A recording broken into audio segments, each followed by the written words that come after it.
जय हिंद, नमस्कार फ्रेंड। ज्योति क्लासेस में आप सभी का एक बार फिर से स्वागत है। हेलो दोस्तों, कैसे हैं आप सभी? आई होप आप सभी बहुत ही अच्छे होंगे, स्वस्थ होंगे, स्टडी अपनी कंटिन्यू कर रहे होंगे। चलते हैं हमारी आज की मॉर्निंग की क्लास की तरफ। सभी को सुप्रभात, गुड मॉर्निंग। देखते हैं आज के दिन क्या है कुछ खास। तो आज है फ्रेंड 14 जून। 14 जून की हिस्ट्री हम एक बार देख लेते हैं। तो फर्स्ट पॉइंट कवर करेंगे आज की हिस्ट्री के अंतर्गत। तो आज के दिन 1901 में पहली बार गोल्फ प्रतियोगिता का आयोजन किया गया। तो गोल्फ प्रतियोगिता का आयोजन कब किया गया?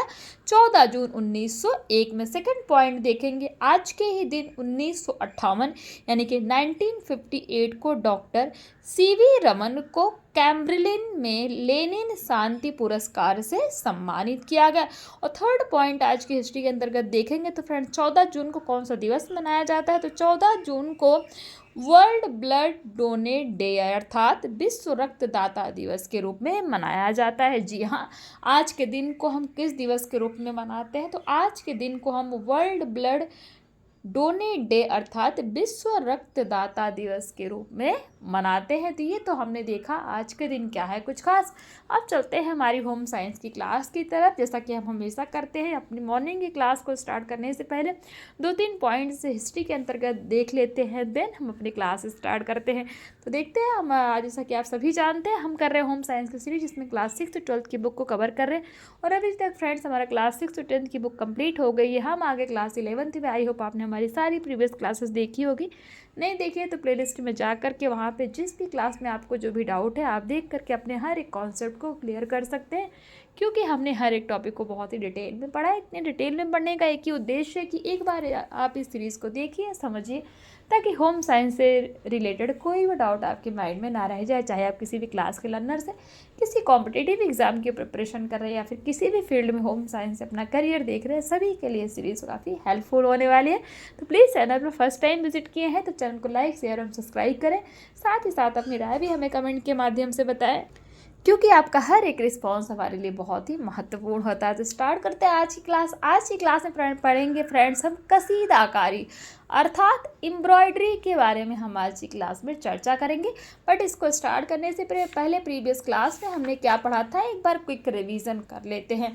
फ्रेंड, प्रीवियस क्लास में हमने जो 3 मुख्य रेशे देखे थे उसमें हमने ऊन के बारे में जाना था कि ऊन हमें कहाँ से प्राप्त होता है, ऊन के शॉल कहाँ पे फेमस है, किस तरीके से ऊन से जो है चीज़ें बनाई जाती है, और सालों की जमावादार शैली के बारे में हमने देखा था। जो सालों की जामावार शैली होती, जामावार शैली क्या होती है इसके बारे में भी हमने पढ़ा था।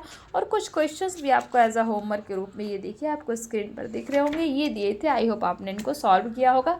और साथ ही साथ हमने रंगाई देखी थी कि रंगाई क्या होती है, रंग रोधी रंगाई वाले वस्त्र क्या होते हैं, जिसमें हमने देखा था कि भारत में बनाए जाने वाले टाई एंड डाई कपड़ों की 2 विधियां होती है। पहला है फैब्रिक डाई एंड टाई और दूसरा है धागा टाई एवं डाई। इन दोनों को हमने डिटेल में पढ़ा था। साथ ही साथ हमने जो है इकत बुनाई के बारे में देखा था कि इकत पैटर्न होता क्या है, किससे हम इकत पैटर्न कहते हैं। ये देखिए स्क्रीन पर, ये है ना इकत पैटर्न, हमने पढ़ा था प्रीवियस क्लास में कि इकत पैटर्न होता क्या है, जिसमें हमने गुजरात में इकत बुनाई का क्या महत्व है, किस तरीके से होती है और इसको किस नाम से जाना जाता है, वो हमने देखा था। उड़ीसा की इकत बुनाई के बारे में चर्चा की थी। आंध्र प्रदेश की इकत बुनाई हमने देखी थी। तो ये सारी ही चीज़ें हमने हमारे प्रीवियस क्लास के माध्यम से पढ़ा था। आई होप आपने इस क्लास को देखा होगा, क्योंकि बहुत ही नॉलेजेबल और इम्पोर्टेंट क्लास थी। ये तो थी हमारी प्रीवियस क्लास। चलते हैं आज की क्लास की तरफ, जिसमें हम देखेंगे कसीदाकारी अर्थात एम्ब्रॉयडरी के बारे में जानेंगे। तो कसीदाकारी सुई या सुई जैसे अन्य औजारों का प्रयोग करके सूत, रेशम, स्वर्ण या चांदी के धागों से कपड़ों की सतह को अलंकृत करने की एक कला है। तो कसीदाकारी क्या है? तो कसीदाकारी सुई या सुई जैसे अन्य औजारों का प्रयोग करके सूत, रेशम, स्वर्ण या चांदी के धागों से कपड़ों की सतह को अलंकृत करने की कला है। दूसरे शब्दों में कढ़ाई सुई का उपयोग करके कपड़े या अन्य सामग्रियों को सजाने का शिल्प है। कसीदाकारी एक प्राचीन कला है जिसमें सुई द्वारा चित्रकारी का उल्लेख मिलता है। कसीदाकारी विश्व के अन्य भागों के साथ साथ भारत में भी बहुत पहले से की जा रही है।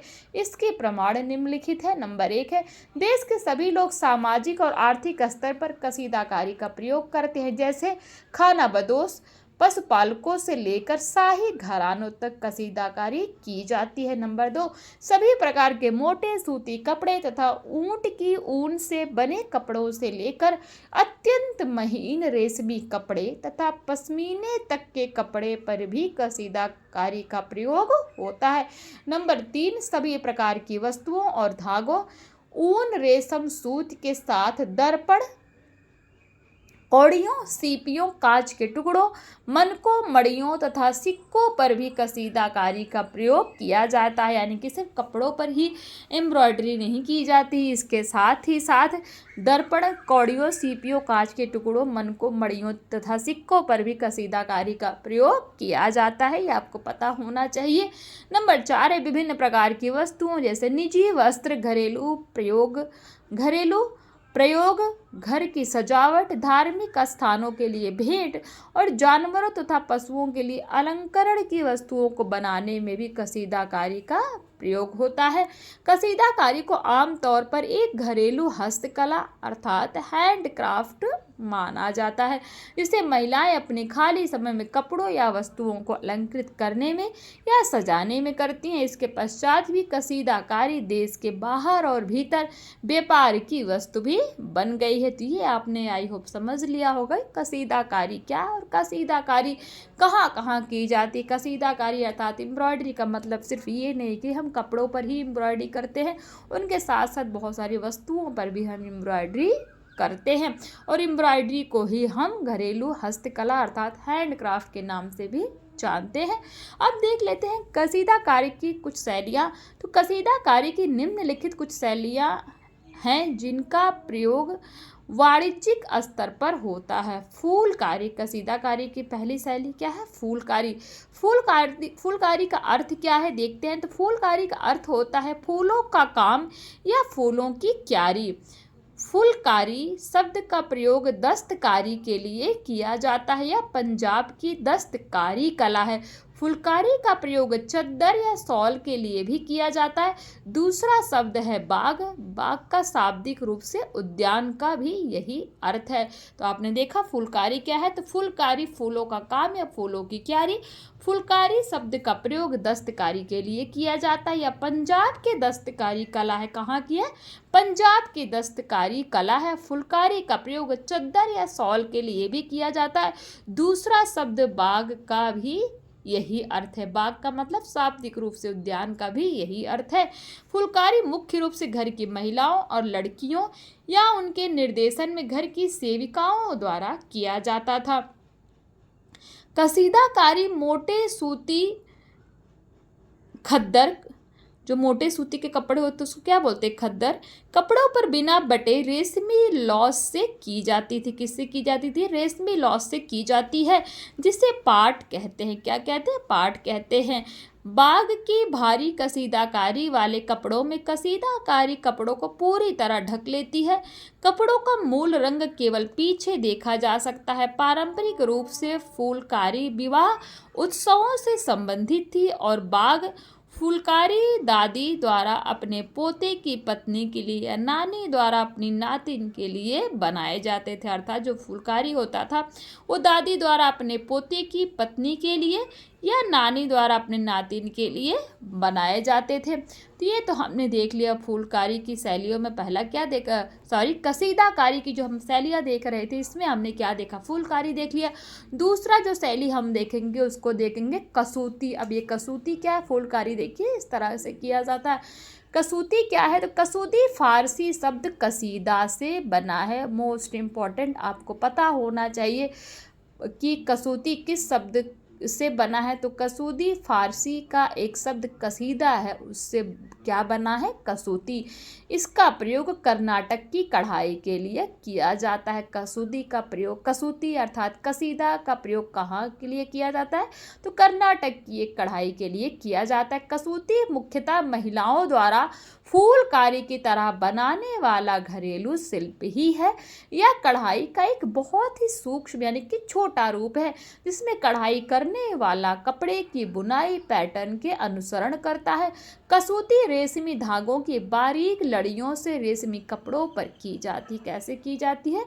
तो रेशमी धागों की जो बारीक लड़ियाँ होती हैं, तो लड़ियों से रेशमी कपड़ों पर कसूती की जाती है। इसे देखने में ऐसा लगता है कि यह कर्नाटक के मंदिरों की वास्तुशिल्प अर्थात आर्किटेक्चर से प्रेरित है। देखिए तो इस तरह की होती है कसूती की कढ़ाई। तो ये हमने देख लिया कसूती। अब देखते हैं कांथा क्या है। कसूती आपको पता चल गया।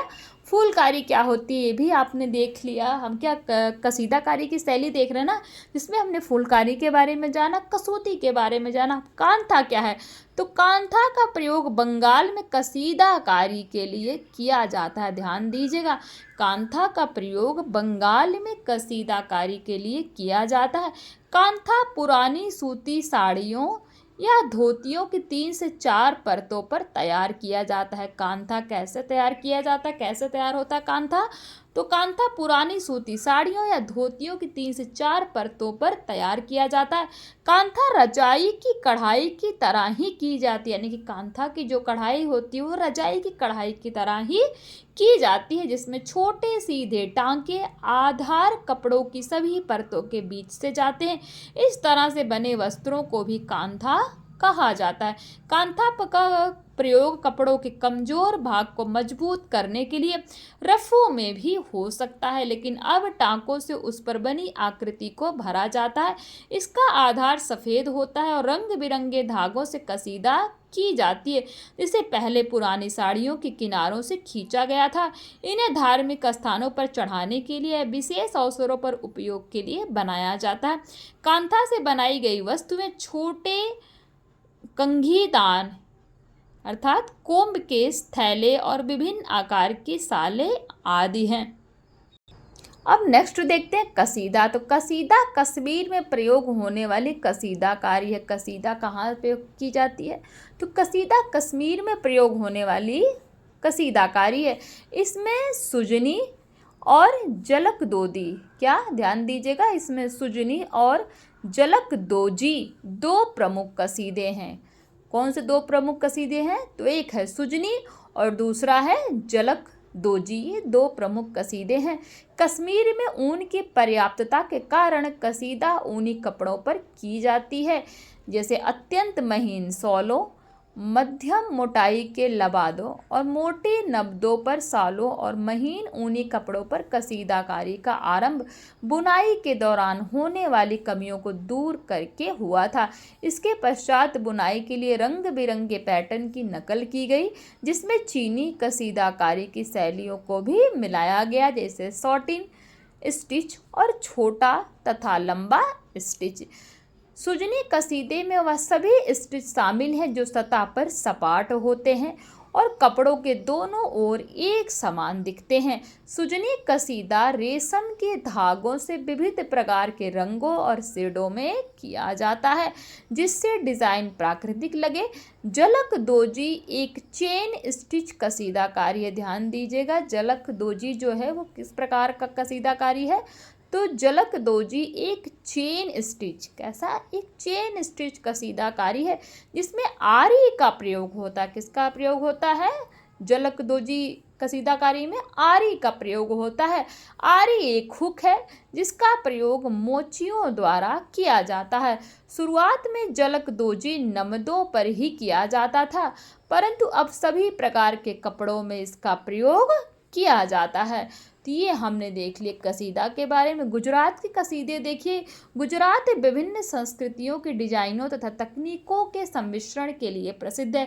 यहाँ जीवन के सभी पहलुओं में कसीदे का प्रयोग किया जाता है, जैसे तोरण के साथ द्वारों की सजावट, चकलों या चंदों के साथ दीवारों की सजावट, गणेश स्थापना में की गई सजावट, विभिन्न जनजातियों के विशिष्ट शैलियों में पुरुषों, महिलाओं व बच्चों की पोशाक तैयार करना। इसके अतिरिक्त पशुओं, घोड़ों, हाथियों के लिए आवरण भी बनाए जाते हैं। कई कसीदों को जनजाति के नाम से भी जाना जाता है, जैसे महाजन, राबरी, कनबी भारत, मोची भारत और सिंधी। ये क्या है, ये जनजाति के नाम है। और कई कसीदे ऐसे हैं गुजरात में जिनको जनजातियों के नाम से भी जाना जाता है। तो ये देखिए तोरण इस प्रकार से दिखता है। सभी के घर में तोरण होता है, आप सभी तोरण से परिचित होंगे। गुजरात में एम्बली काम यानी कि गुजरात में एम्लिक काम की अपनी अलग शैली होती है। इसमें विभिन्न डिजाइनों वाले कपड़ों को अलग अलग आकृति और टुकड़ों में काटकर एक प्लेन पृष्ठभूमि पर सिलते हैं। एप्लिक काम का अधिकतर प्रयोग घरेलू वस्तुओं में होता है। सौराष्ट्र और कच्छ के मनके का काम भी एक महत्वपूर्ण कला है। यह कढ़ाई नहीं है, लेकिन बर्तनों, लटकनों, बटुओं आदि के लिए आवरण बनाने हेतु धागों के एक जाल द्वारा विभिन्न रंगों के मनकों का अंतर्ग्रथन है। राजस्थान की कसीदा शैली गुजरात के समान ही है। कसीदा में प्रयुक्त रंगों तथा मोटिफों अर्थात मोटिफ्स में भिन्नता जनजातियों के बीच अंतर और उन अवसरों के अनुसार होता है जिनके लिए उन्हें तैयार किया जाता है। तो ये हमने देख लिया कि कसीदा क्या है और गुजरात के कसीदे के बारे में भी हमने जान लिया। अब देख लेते हैं चिकनकारी क्या है। तो चिकनकारी उत्तर प्रदेश का कसीदा है। चिकनकारी उत्तर प्रदेश का कसीदा है। यह काम मुख्यतः महिलाओं का है, लेकिन प्रमुख शिल्पकार और आयोजक ज़्यादातर पुरुष होते हैं। चिकनकारी का मुख्य केंद्र मुख्यतः लखनऊ माना जाता है। चिकन के कपड़े लखनऊ मिलते हैं ना, लखनऊ जो है चिकन के लिए फेमस है। तो चिकन का मुख्य केंद्र क्या है? लखनऊ माना जाता है। इसकी शुरुआत सफ़ेद कपड़ों पर सफ़ेद धागों से करके की गई थी। इस कार्य में कुछ वर्षों से जरी के धागों, छोटे मनकों और चमकीले सितारों का भी प्रयोग होने लगा है। ऐसा करने का मुख्य कारण वाणिज्यिक गतिविधि और फैशन। ये देखिए चिकनकारी की कढ़ाई इस तरीके से होती है। अब देखते हैं चंबा रुमाल। यह कसीदाकारी हिमाचल प्रदेश के पूर्व पहाड़ी राज्यों में की जाती थी। जो चंबाकारी है ये कहाँ की जाती? चंबा रुमाल। तो यह कसीदाकारी हिमाचल प्रदेश के पूर्व पहाड़ी राज्यों में की जाती थी। इनका निर्माण मुख्यतः प्रतिष्ठित व्यक्तियों या विशेष अतिथियों अर्थात स्पेशल गेस्ट को दिए जाने वाले उपहार की ट्रे को ढकने के लिए किया जाता था। किसका? चंबा रुमाल का। इन पर पहाड़ी चित्रकारी जैसे पौराणिक दृश्य बने होते थे। तो ये तो हमने देख लिया क्या? कसीदाकारी के बारे में। कसीदाकारी की हमने शैलियाँ देखी ना, जिसमें हमने फुलकारी देखा, कसूती देखा, कांथा के बारे में जाना, कसीदा के बारे में जाना, गुजरात के कसीदे देखे, चिकनकारी देखा और चंबा रुमाल देखा। अब इन सब को जानने के बाद इन सब का आखिर निष्कर्ष क्या निकलता है देख लेते हैं। भारत में मिलने वाले वस्त्र अपनी खूबसूरती और दस्तकारी अर्थात क्राफ्ट मैनशिप के लिए दुनिया भर में प्रसिद्ध हैं। किसके लिए? क्राफ्ट्समैनशिप के लिए दुनिया भर में प्रसिद्ध हैं। भारत में प्रचलित वस्त्र कला की समृद्धि और विविधता का श्रेय असंख्य सांस्कृतिक वंशों के सह अस्तित्व को जाता है।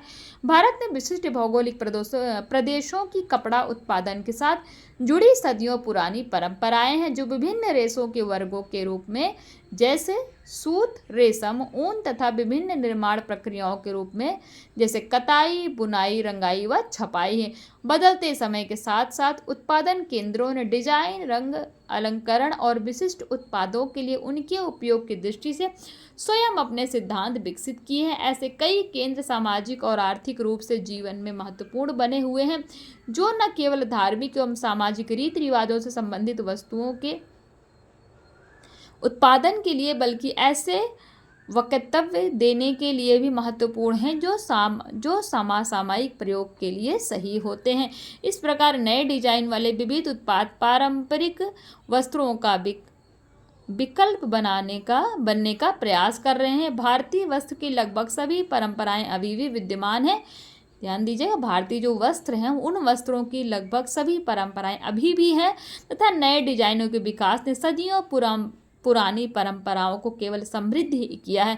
कई सरकारी और गैर सरकारी संगठन तथा अनेक शिक्षण संस्थाएं मिलकर वस्त्र परंपराओं को संरक्षित कर रही हैं और समसामयिक रूप में प्रासंगिक बना रही हैं। तो इन सभी को पढ़ने के बाद हमें ये निष्कर्ष मिलता है, इसका ये कंक्लूजन निकलता है। इसी के साथ हमारा ये चैप्टर कंप्लीट होता है। और ये देख लीजिए कुछ क्वेश्चंस हैं एज अ होमवर्क के रूप में कि रंग से डिजाइन बनाने का सबसे पुराना रूप कौन सा है? क्वेश्चन 2 कहता है बंधिज पैटर्न में कितने डॉट्स होते हैं, पढ़े थे ना हमने बंधिज पैटर्न के बारे में।